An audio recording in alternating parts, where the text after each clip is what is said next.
बैसाखी पर्व केवल फसलों को काटने का ही पर्व नहीं है, केवल फसलों को घर लाने का ही पर्व नहीं है। इसके बड़े महत्व हैं। आपने कभी विचार किया क्या कि प्राचीन काल में ऋषि मुनि, किसान, गांव में रहने वाले लोग, आदिवासी लोग जंगलों में पड़े रहते थे। उन्हें हिंसक जीव जंतुओं से भय नहीं होता था। अब सोचिए, जिस घास फूस में, जिस कूड़े कबाड़ में अक्सर सांप बिच्छू होने का भय बना रहता है, किसानों को तो उसी में रहना होता है। कई बार एक एक दो दो फीट की घास होती है, दो दो फीट की फसलें होती हैं, जहां पैरों के नीचे कुछ नहीं दिखाई पड़ता है, सांप है बिच्छू पता ही नहीं लगता है। ऐसी परिस्थिति में वो किसान वहां स्वस्थ कैसे रह लिया करते थे? टार्च वगैरह की व्यवस्था नहीं थी। कई बार रात में खेतों में पानी भर जाता था तो उन्हें रात में पानी निकालने जाना होता था, और कई बार एक एक दो दो फीट की घास या फसलें होती थी, उसमें घुस के जाना होता था। तो वहां कोई सांप कीड़ा है ये वो कैसे देख लेते? तो उन्हें भगवान के भरोसे चलना होता था। लेकिन उनका बचाव कैसे होता था, बहुत महत्वपूर्ण बात है ये देखना। देखिए, आजकल जिन बातों को लोग अंधविश्वास कह दे रहे हैं, इस चक्कर में हम अपना जितना गौरव है, जितना संस्कार है, जितनी परंपरा छोड़ते चले जा रहे हैं। लेकिन सच्चाई है, हमें उनके परिपालन से अगर कुछ लाभ होता है तो उन्हें क्यों नहीं मानना चाहिए? देखिए, हमें सोना जगना है, कच्चे घर होते थे, छतों में सांप निकल आते थे, घरों में सांप निकल आते थे, ईंधन लकड़ी का होता था उसमें सांप निकल आते थे, खेतों में जाओ तो फसलों के बीच सांप मिल जाते थे। जिन मेड़ों पर से निकल रहे हो, आसपास घास होती थी तो वहां सांप का भय रहता था, न जाने कब आके काट ले। लेकिन जितना खतरे में हमेशा किसानों का जीवन होता है, उतना किसान सांपों से नुकसान नहीं होता है, और प्राचीन काल में तो और भी कम होता था। ऋषि लोग जंगलों में रहते थे। देखा जाए तो उन आश्रमों में सांप बिच्छू तो कभी भी आ सकते थे, कभी भी काट सकते थे, वो काटते भी होंगे। क्या कारण है कि उस समय उन किसानों को, उन ऋषियों मुनियों को, उन ग्रामीणों को, उन आदिवासियों को, उन वनवासियों को सांपों से उतना खतरा नहीं होता था?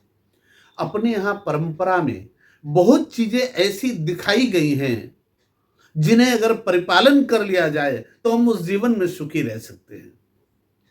अगर आपको पता लगे कि ऐसा ऐसा कर लिया जाए तो साल भर सांप के जहर का भय नहीं होता है। इसका एक छोटा सा उपाय है।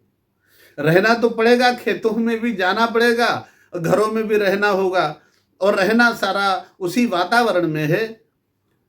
पहले के अपेक्षा आज विकास हुआ है, लेकिन इसके बाद भी और सांप के ऊपर पैर पड़ जाएगा तो सांप काटेगा भी। लेकिन ऐसा क्या किया जाए कि सांप के जहर से कम नुकसान हो?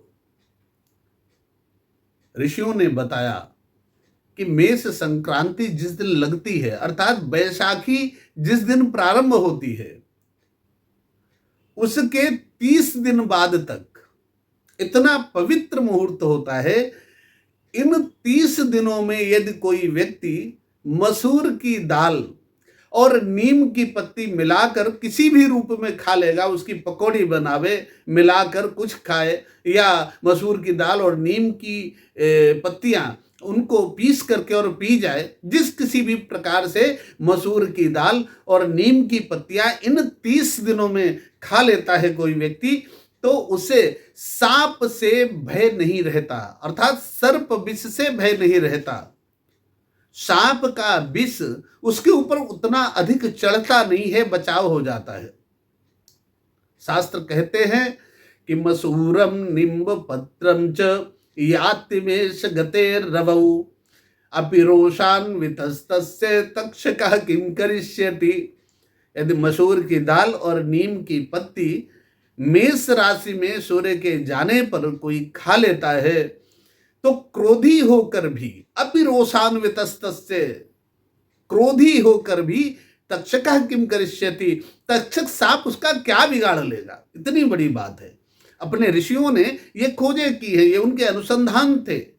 अगर उनका पालन अभी भी कर लिया जाए तो नुकसान क्या है? जो लोग कहते हैं ये अंधविश्वास है, मैं उनसे कहता हूं तो इसमें नुकसान क्या है? एक बार परिपालन करके देखो, अगर इससे लाभ हो जाए तो उसे मनाना चाहिए। हमने ऐसे बहुत विषयों पर रिसर्च की है, हमने तो ज्योतिष में बीएचयू से पीएचडी की है, इसलिए ऐसे बहुत विषयों पर हमने रिसर्च की है जिनको प्रयोग करके देखा तो आज भी सही सटीक घटित होते हैं।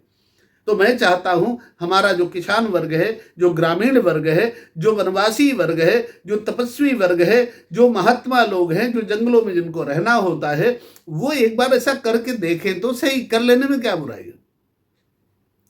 मसूर की दाल और नीम की पत्ती जिस किसी भी प्रकार से मिला करके और इस 3 दिनों के अंदर मोटा मोटी ऐसे माने तो 14 अप्रैल से 14 मई के बीच में अगर वो खा लेते हैं और भगवान सूर्य को प्रणाम करते हैं तो सर्प के विष की बाधा उनको नहीं होगी।